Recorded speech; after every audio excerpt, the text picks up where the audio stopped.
سر، جو امریکہ میں آج خالستان ریفرینڈم ہوا، مسلسل بھارت پروپیگنڈا بھی کرتا رہا اور یہ حقیقت ہے کہ 8 ممالک میں کامیابی سے ریفرینڈم ہوتا رہا، تو یہ بھارت کی ناکامی آپ اسے تصور کریں گے کہ اپنی ہی سکھ برادری کو مطمئن کرنے میں بھارت ناکام رہا؟ جو امریکہ میں لیڈر ہیں گوربتونت سنگھ پنو، وہ بڑے عرصے سے کوشش کر رہے تھے کہ اس قسم کے ریفرینڈمز ہوں اور بھارت کو پتہ چلے کہ کس طریقے سے سکھ برادری ساری دنیا میں ان سے ناراض ہے، ہندوستان کے اندر ناراض ہے۔ آپ کو یہ کہ سن 1947 میں سکھ برادری نے بڑی قربانیاں دے کے ہندوستان میں شامل ہوئے تھے، لیکن بعد میں ان کے ساتھ بہت برا سلوک کیا گیا، ان کے اوپر ظلم و استبداد کیا گیا اور ان کو دوسرے درجے کا شہری بنایا گیا۔ پھر جو ہے وہ یہ گرینری ہے، پنجاب جو ہے گرینری آف انڈیا، لیکن اس کی معاشی اور زرعی اہمیت کو بھی نظر انداز کرتے ہوئے سکھوں کے اوپر بہت ظلم و ستم ہوئے، ان کے مقدس مقام کی بے حرمتی کی گئی اور ان کے حقوق پامال کیے گئے۔ تو یہ جو آگ سلگتی رہی ہے سکھوں کی دلوں میں، اس کا ایک مینیفیسٹیشن آج آپ کو سامنے آیا ہے۔ وہ یہ بھارت کے ساتھ نہیں رہنا چاہتے، لیکن میں یہ آپ کو بتاؤں کہ پاکستان نے کبھی اس صورتحال کا استحصال یا ناجائز استعمال کرنے کی کوشش نہیں کی، کیونکہ بہر صورت جو ہے پنجاب بھارت کا حصہ بن چکا تھا، لیکن سکھوں کی اہل جموں کشمیر کے ساتھ پاکستان کے ساتھ بہت گہری وابستگی ہے۔ ایک تو یہ ہے کہ دونوں پنجاب، مشرقی پنجاب اور مغربی پنجاب ایک دوسرے کے ساتھ متصل ہیں،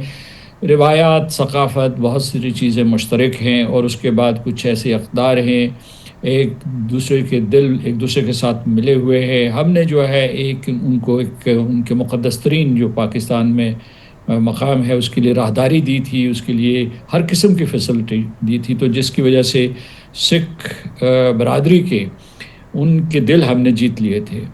تو وہ سلسلہ ابھی تک برقرار ہے۔ دوسرا یہ ہے کہ آپ نے جو اپنے تعارفی جملوں میں یہ بھی کہا کہ کس طریقے سے ہماری فوج نے واضح کر دیا ہے کہ جو بھارت نے کہا تھا کہ نیو نارمل یہ ہوگا کہ ہم پاکستان میں کسی جگہ بھی حملہ کر سکتے ہیں، تو ہماری فوج نے یہ پیغام دیا ہے کہ اس مرتبہ ہم حملے کا آغاز، بھارت کی جارحیت کے جواب میں حملے کا آغاز مشرقی ریاستوں سے کریں گے، یا مشرق سے، اور وہ مشرقی ریاستیں ہیں، ان کے لوگوں کے ساتھ ہماری کوئی دشمنی نہیں ہے۔ وہ جو ہے وہ اروناچل پردیش ہو، میزورم ہو، آسام ہو، یا اس کے منی پور ہو، یہ سارے جو علاقے ہیں وہ خود بھارت کے خلاف جنگ آزما ہیں۔ یعنی یہ ساری کی ساری جو 8 ریاستیں بھارت کی ریاستیں وہاں کہتے ہیں، صوبے کہہ لیجئے، جو کہ بھارت کی پریفری میں ہیں، وہ بھارت کے ساتھ نہیں رہنا چاہتے، اسی ظلم و ستم کی وجہ سے، اسی جو ان کی جو ایک قسم کی برہمن مائنڈ سیٹ ہے، یا جو ہندو سپیریورٹی کو پروپیگیٹ کرتے ہیں، اور ان علاقے کے لوگوں کو جو ہے برے طریقے سے لاتے ہیں۔ اگر پاکستان میں سمجھتا ہوں کہ پاکستان نے کبھی حملے کا آغاز کیا تو وہ جو 2 جزائر موجود ہیں جو بے آف بنگال میں ہیں، ساؤتھ میں ہیں، وہ انڈمان اور نکوبار 2 جزائر جو ہیں، وہاں ان کو نشانہ بنایا جا سکتا ہے، کیونکہ وہاں ہندوستان کے جوہری اثاثے بھی ہیں اور میسائل ٹیسٹنگ سائٹس بھی ہیں۔ بالکل صحیح۔ سر، سفارتی محاذ پر امریکہ اور رشیا کے جو مذاکرات الاسکا میں ہوئے، وہ ہم نے اس کا نتیجہ دیکھا، بغیر کسی سیز فائر کے اعلان کے وہ ختم ہو گئے۔ بھارت کے ساتھ مذاکرات معطل ہو گئے، ٹیرف لاگو ہونے کو ہے۔ بھارت اور امریکہ کے یہ تعلقات آپ کو لگتا ہے کسی پوائنٹ آف نو ریٹرن پہ فی الحال نظر آ رہے ہیں آپ کو؟ نہیں، ان کے ٹیرف کے بارے میں جو مذاکرات کا اگلا دور ہونا تھا وہ امریکہ کی طرف سے منسوخ کیا گیا ہے، جس کا مطلب ہے کہ ان ہمی کا اظہار کیا ہے، اور یہ بھارت کے لیے بہت ہی ہیوملیٹنگ مومنٹ ہے۔ یہ ہے کہ بھارت ایک وقت، یہ چند ہی مہینے پہلے، بلکہ پچھلے پورے دور میں بائیڈن ایڈمنسٹریشن میں اور ٹرمپ ایڈمنسٹریشن میں ان کو ناز تھا امریکہ کے ساتھ ان کے تعلقات تھے، اور امریکہ بھی جو ہے ان کے تمام جرائم کی پردہ پوشی کیا کرتا تھا۔ ہم جب واشنگٹن میں بتاتے تھے کہ وہ کس قسم کی خلاف ورزیاں کر رہے ہیں حقوق انسانی کی جموں کشمیر میں، یا ہندوستان کے طول و عرض میں کس طریقے سے اقلیتوں کو بربریت کا نشانہ بنا رہے ہیں، تو وہ ہماری بات سننے کے لیے تیار نہیں تھے اس وقت۔ اب یہ دور آیا ہے کہ انہوں نے بھارت کے ساتھ، جو باقی ممالک کے ساتھ انہوں نے مذاکرات کیے، نتائج اخذ کیے ٹیرف کے سلسلے میں، بھارت کی ہٹ دھرمی کی وجہ سے بھارت کا وہ جو اصل چہرہ جب انہوں نے دیکھا تو انہوں نے ان سے دوری اختیار کیا ہے اور ان سے ناراضگی کا اظہار کیا ہے. تو میں یہ کہتا ہوں کہ یہ بھارت کی سفارتی، تجارتی، معاشی اور اسٹریٹجک پسپائی ہو رہی ہے مغرب میں. وہ راہیں تلاش کر رہا ہے بیجنگ کی طرف یا ماسکو کی طرف یا گلوبل ساؤتھ کی طرف. تو میں سمجھتا ہوں کہ بھارت کا چونکہ بین الاقوامی منڈیوں میں بھی اور بین الاقوامی کیپٹلز جو ہیں، جو اہم کیپٹلز ہیں دنیا کے، اس میں اس کا بھرم کھل چکا ہے، لہٰذا وہ آسانی سے اپنی جگہ نہیں بنا سکے گا. اس اعتبار سے میں یہ کہوں گا کہ بھارت پاکستان کے لیے اور بھی زیادہ خطرناک ہو چکا ہے، کیونکہ اس کی جو جگ ہسائی تھی یا ہزیمت تھی، اس کا آغاز بھارت اور پاکستان کے درمیان مے کی جنگ سے ہوا، جس میں بھارت کو شکست ہوئی، ان کا جھوٹا بیانیہ بے نقاب ہوا اور سفارتی محاذ پہ انہیں پے در پے شکست کا سامنا کرنا پڑا. تو وہاں جو ہے ایک سینٹیمنٹ یہ پایا جاتا ہے جو ان کی حکمران جماعت ہے یا راشٹریہ اسوائم سیوک سنگھ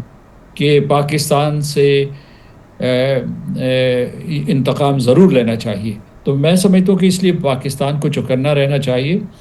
لیکن یہ ایک سوال ابھرتا ہے، لوگ پوچھتے بھی ہیں کہ کیا دوبارہ بھارت کی واشنگٹن میں ساکھ بحال ہو سکے گی؟ فی الحال مشکل نظر آ رہا ہے، کیونکہ وہ نہ تو روس سے دوری اختیار کر رہا ہے، نہ چین سے کوئی کسی قسم کی اس کے اپنے دشمنی کا اظہار کر رہا تھا جو یورپ کا اور امریکہ کا ایک مقصد تھا، نہ گلوبل ساؤتھ میں اس کی اس وقت کوئی کریڈیبلٹی ہے. تو یہ حالات ہیں. پاکستان کو جو اس وقت سپیس ملی ہے، پاکستان کو جو اس وقت نئی قوتیں ملی ہیں،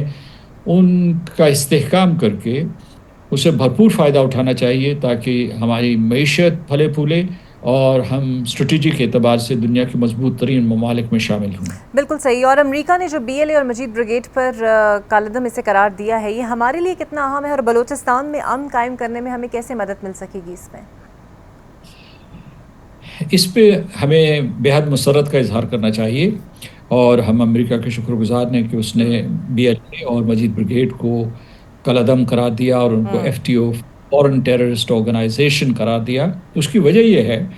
کہ بھارت دہشت گردی کو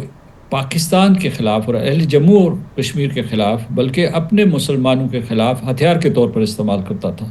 لیکن اصل دہشت گرد جو اس علاقے کا ماسٹر دہشت گرد ہے اور اب بین الاقوامی سطح پہ بھی اس نے دہشت گردی کی، کینیڈا میں جا کے کی، امریکہ میں رنگے ہاتھوں پکڑا گیا. تو جو اصل دہشت گرد ہے، جو دہشت گردی کا منبع ہے، اس کو امریکہ نے ہٹ کیا ایک اعتبار سے، کیونکہ یہ پتہ ہے لوگوں کو. امریکہ نے جب اس کو ان دونوں کو FTO قرار دیا ہے، BLA کو اور مجید بریگیڈ کو، تو انہیں معلوم ہے کہ احکامات دلی سے آتے تھے. نیٹ ورکنگ جو ہے وہ افغانستان میں ہوتی تھی، ایران میں ہوتی تھی، خلیجی ریاستوں میں ہوتی تھی. ہندوستان مختلف بھیس بدل کے، ہندوستان کے ایجنٹ جو ہیں ان کے گماشتے مختلف بھیس بدل کے ان علاقوں میں آتے تھے اور پھر جو ہے پاکستان کے اندر پراکسیز کے لیے اپنی جو ہندوستانی پراکسیز ہیں ان کے ذریعے حملے کرواتے تھے. تو پراکسیز جو ہے نشانہ بنی ہے اور اس میں براہ راست ہندوستان بھی نشانہ بنا ہے. بالکل صحیح. بہت شکریہ مسعود صاحب آپ کے وقت